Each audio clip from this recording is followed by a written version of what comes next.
Hello everyone, welcome back. तो आज का ये हमारा है सेकंड लेक्चर किसका, इलेक्ट्रोस्टैटिक का। और हम पढ़ रहे थे एप्लीकेशन ऑफ गॉस थ्योरम। हम क्या पढ़ रहे थे? Application of Gauss theorem. पहले एप्लीकेशन में हमने देखा कि अगर कोई एक स्फीयर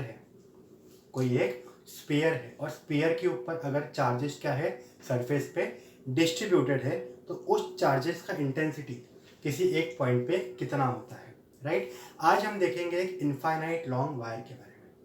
इसके बारे में देखेंगे हमारा इनफाइनाइट लॉन्ग वायर। तो एप्लीकेशन ऑफ गॉस थ्योरम का second topic is infinite long wire. ठीक है, इनफाइनाइट लॉन्ग वायर मतलब हमारे पास एक वायर है। हमारे पास क्या है? वायर है जिसका डायमीटर नेग्लिजिबल है। इसका डायमीटर क्या है? नेग्लिजिबल है। हमें पता है वायर बहुत पतला होता है, और समझने के लिए हम कैसे बनाते हैं इसको, एक सिलेंडर की तरह बनाते हैं। कैसे बनाते हैं? सिलेंड्रिकल बनाते हैं। और जिसका जो डायमीटर है वो क्या है? नेग्लिजिबल है। मतलब हमें मानना है कि ये वायर के पास सिर्फ और सिर्फ लेंथ है, कोई रेडियस नहीं है। दिख सिलेंडर रहा है, दिख क्या रहा है? सिलेंडर रहा है, पर इसका जो डायमीटर है वो क्या है? नेग्लिजिबल है। और ये कैसा है? इनफाइनाइट लॉन्ग है। मतलब अगर मैं ऊपर के कोऑर्डिनेट्स की बात करूं तो ये जा रहा है प्लस इन्फिनिटी तक, और ये जा रहा है माइनस इन्फिनिटी तक। कहा जा रहा है ये प्लस इन्फिनिटी तक ऊपर का वायर, और नीचे का एंड माइनस इन्फिनिटी तक। अब हमें पता है एप्लीकेशन ऑफ गॉस थ्योरम पढ़े, तो गॉस थ्योरम क्या बात करता है? गॉस थ्योरम बात करता है किसी भी पॉइंट पे चार्जेस का इलेक्ट्रिक फ्लक्स कितना होगा। किसी भी पॉइंट पे चार्जेस का इलेक्ट्रिक फ्लक्स कितना होगा उसके बारे में बात करता है। तो हम मान लेते हैं कि इसके अंदर, ये वायर के अंदर हमने क्या किया है? चार्ज को डिस्ट्रीब्यूट किया है। क्या किया है हमने? चार्ज को डिस्ट्रीब्यूट किया है। कैसे किया है? लीनियर डिस्ट्रीब्यूशन किया है। कैसे? लीनियर डिस्ट्रीब्यूशन मतलब एक लाइन में किया है डिस्ट्रीब्यूशन। हाँ या नहीं? हमने चार्जेस को क्या कर दिया है? इस वायर के अंदर लीनियरली डिस्ट्रीब्यूट कर दिया है। और मुझे इस चार्जेस की वजह से इस पॉइंट पी पे कितना इलेक्ट्रिक फील्ड आ रहा है वो पता करना है। कितना इलेक्ट्रिक फील्ड आ रहा है वो पता करना है। हम मानते हैं that this point P is at distance r from the axis of wire, तो हमने पिछले लेक्चर में ये देखा था कि अगर हमें किसी भी पॉइंट पे गॉस थ्योरम लगाना है या किसी भी एप्लीकेशन में गॉस थ्योरम लगाना है, तो हमें क्या करना पड़ता है? हमें एक इमेजिनरी गॉसियन सरफेस बनाना पड़ता है। क्या बनाना पड़ता है? Imaginary Gaussian surface. वापस से रिपीट कर रहा हूँ क्योंकि गॉस थ्योरम तभी ही एप्लीकेबल है जब हमारा पॉइंट क्या हो? सरफेस के ऊपर हो, राइट। क्योंकि हमने गॉस थ्योरम में देखा था, यहाँ पर था प्लस चार्ज क्यू, और यहाँ पर एरिया ds लिया था हमने, और इसके ऊपर हमने क्या लिखा था? इलेक्ट्रिक फ्लक्स निकाला। कितना मिला था मुझे? Phi is equal to q upon epsilon naught. ठीक है, तो यहाँ पर भी हमें क्या बनाना पड़ेगा? एक इमेजिनरी गॉसियन सरफेस बनाना पड़ेगा। हमारा जो पहला एप्लीकेशन था उसमें हमारा इमेजिनरी गॉसियन सरफेस कैसा था? स्फेरिकल था। कैसा था? स्फेरिकल था। यहां पर हम कैसे बनाएंगे? देखो, ऑब्जेक्ट कैसे दिख रहा है हमें? सिलेंड्रिकल। ऑब्जेक्ट कैसे दिख रहा है हमें? सिलेंड्रिकल।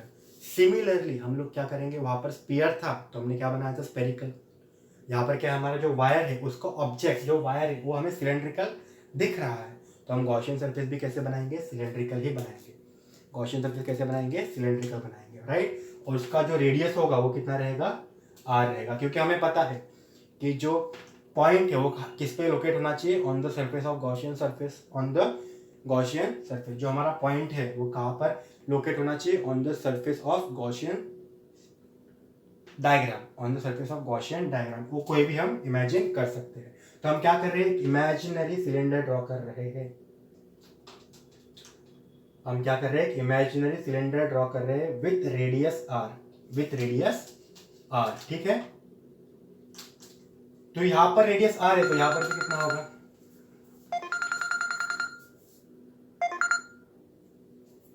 अगर यहां पर मेरा रेडियस r है तो यहां पर भी कितना होगा? मेरा रेडियस r। सिलेंडर है, यहां पर भी मेरा रेडियस कितना होगा? Radius r। और ये लेंथ भी सेम होगा, लेंथ भी क्या होगा? सेम होगा। और ये बन गया मेरा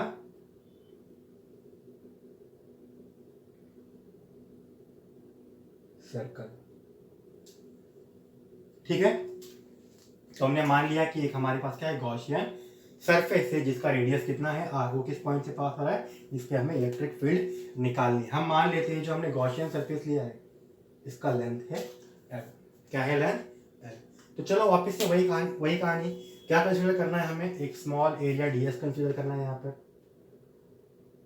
एक स्मॉल एरिया ds कंसीडर करना है यहाँ पर। ठीक है, ये क्या है मेरा एरिया ds। तो अब मुझे बताओ, जैसे मैंने आपको पहले बताया था, जो रेडियस एरिया वेक्टर होता है वो कैसे रहता है, सरफेस को परपेंडिकुलर या नॉर्मल।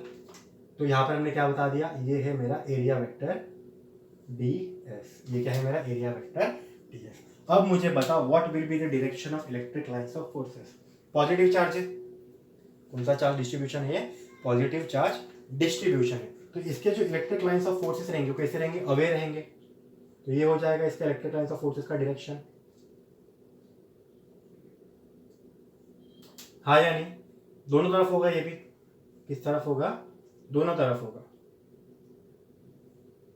तो ये है मेरा इलेक्ट्रिक लाइंस ऑफ फोर्स का डायरेक्शन। ठीक है, क्योंकि हमें पता है electric lines of forces moves away from the positive charge. ठीक है, तो यहां पर भी हमें दिख रहा है, देखो ये मेरा इलेक्ट्रिक लाइंस ऑफ फोर्स है और ये area vector ds। Electric lines of force और एरिया वेक्टर ds दोनों कैसे हैं, एक दूसरे को पैरेलल है, both are parallel to each other. तो हमें मुझे बताओ थीटा कितना होगा। थीटा मैंने आपको लास्ट लेक्चर में भी बताया था, theta is the angle between area vector and electric field. तो थीटा कितना होगा यहाँ पर 0। तो cos थीटा की वैल्यू क्या बन जाएगी, वापस से 0। चलो अब यार इलेक्ट्रिक फ्लक्स का डेफिनेशन देखते हैं। What is the definition of electric flux, E dot ds। अगर मैं इसको ओपन करूं तो ये क्या बन जाएगा, E ds cos theta, E ds cos theta बराबर। अब ये देखो cos थीटा कितना है, 0 है, तो ये क्या बन जाएगा, सिंपली E ds। अब ये देखो ये ds एरिया है, वो क्या है, सिलेंडर के कर्व का छोटा सा पार्ट है। जो एरिया ds है वो सिलेंडर के कर्व का छोटा सा पार्ट है बराबर। तो अगर मुझे टोटल एरिया चाहिए होगा, टोटल एरिया ऑफ स्फीयर, कौन सा एरिया, कर्व सरफेस एरिया, कौन सा एरिया, कर्व सरफेस एरिया। तो what is the formula of curve surface area, मतलब मैं इस छोटे से एरिया को किससे रिप्लेस कर सकता हूं, curve surface area of cylinder से। हमने पहले किससे रिप्लेस किया था, सरफेस एरिया ऑफ स्फीयर से। अब यहाँ पर क्या है, हमारा स्फीयर नहीं, सिलेंड्रिकल कर्व है। क्या है, सिलेंड्रिकल कर्व है। तो यहाँ पर हम ds को किससे रिप्लेस करेंगे, अगर मुझे पूरे गॉसियन सिलेंडर का चाहिए तो क्या मुझे किससे रिप्लेस करना पड़ेगा, curve surface area of cylinder. तो क्या होता है, curve surface area of cylinder is nothing but 2 pi r l। क्या होता है, 2 पाई r l। क्लियर है, ये ds का 2 पाई r l क्यों किया समझे, because this small area ds is nothing but a small part of this curved surface of cylinder. तो अगर मैं इसको पूरा चाहिए, मुझे पूरा एरिया चाहिए किसका, सिलेंडर का, तो पूरा एरिया सिलेंडर का कितना होगा, 2 पाई r l। तो ये मुझे मिल गया phi is equal to 2e into 2 pi r l। ये इक्वेशन नंबर 1 दे दिया। अब गॉस लॉ के पास आते हैं, किसके पास आते हैं हम, ये था definition of electric flux,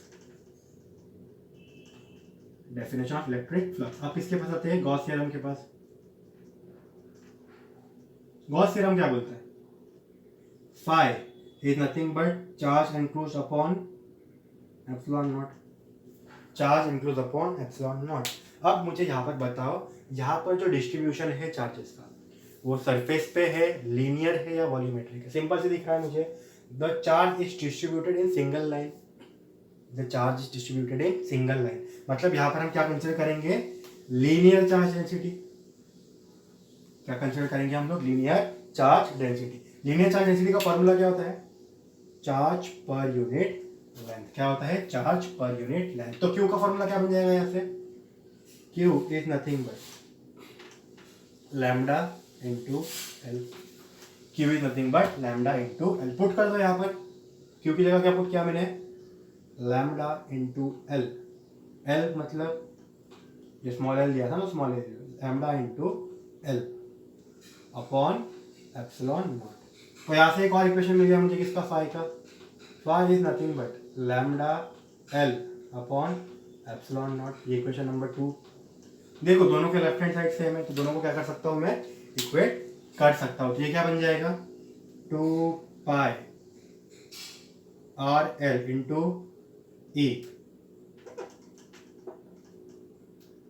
is equal to क्या बना है यहाँ पर, lambda L upon epsilon naught. अब कुछ कट हो रहा है क्या,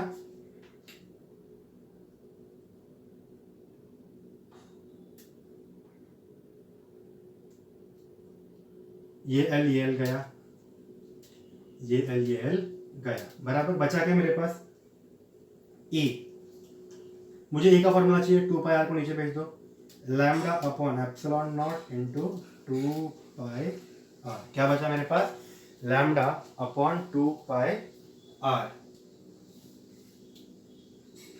into epsilon naught, lambda into 2 pi R upon epsilon naught. अब देखो ये लीनियर चार्ज डेंसिटी पूरे वायर में कांस्टेंट रहेगा। अगर मैं इसको एक बार डिस्ट्रीब्यूट कर दूं, क्या कर दूं, एक बार इसको पूरी तरह से डिस्ट्रीब्यूट कर दूं चार्जेस को, तो लैम्डा क्या हो जाएगा, कांस्टेंट। ये चेंज होने वाला है नहीं, एप्सिलॉन भी चेंज होने वाला है नहीं, क्योंकि ये पहले से कांस्टेंट है। और हमें पता है 2 पाई वैल्यू भी क्या है, कांस्टेंट है। तो यहाँ से हमें एक रिलेशन मिलता है, E is proportional to 1/r। जैसे जैसे हम लोग दूर जाते जाएंगे किससे, वायर से, तो वैसे वैसे इलेक्ट्रिक फील्ड क्या होगी, कम होती जाएगी। ये किसके लिए था, हमारा वायर के लिए। वही सेम रिलेशन डिस्टेंस और इलेक्ट्रिक फील्ड का स्फीयर के लिए क्या मिला था हमें, फॉर स्फीयर के लिए क्या मिला था, ये E of sphere is proportional to 1/r² मिला था। तो ये फर्क हो जाता है अगर हम कंडक्टिंग मटेरियल चेंज कर दें, ठीक है। ये जो इलेक्ट्रिक फील्ड इंटेंसिटी स्फीयर के डिस्टेंस के स्क्वायर को इनवर्सली प्रोपोर्शनल था, और ये सिर्फ डिस्टेंस को इनवर्सली प्रोपोर्शनल है। तो ये याद रखना बहुत इंपॉर्टेंट है, ये जेई नीट और एडवांस में बहुत बार पूछा जाता है, ठीक है। तो what is the relation between distance and electric field when the object is spherical और when the object is linear. तो ये चार्जेस, ये रिलेशन याद रखना बहुत इंपॉर्टेंट है। तो this is the second application of Gauss, this is the second application of Gauss, जिसका टॉपिक क्या था, इनफाइनाइट लॉन्ग वायर। तो नेक्स्ट लेक्चर में हम लोग देखेंगे इसका another topic, that is last topic of application of Gauss theorem, that is infinite long sheet. Okay, तो आज के लिए बस इतना ही। अच्छे से रिवाइज कर लीजिए इसको, ताकि हमें नेक्स्ट लेक्चर में भी इजीली समझ पाए।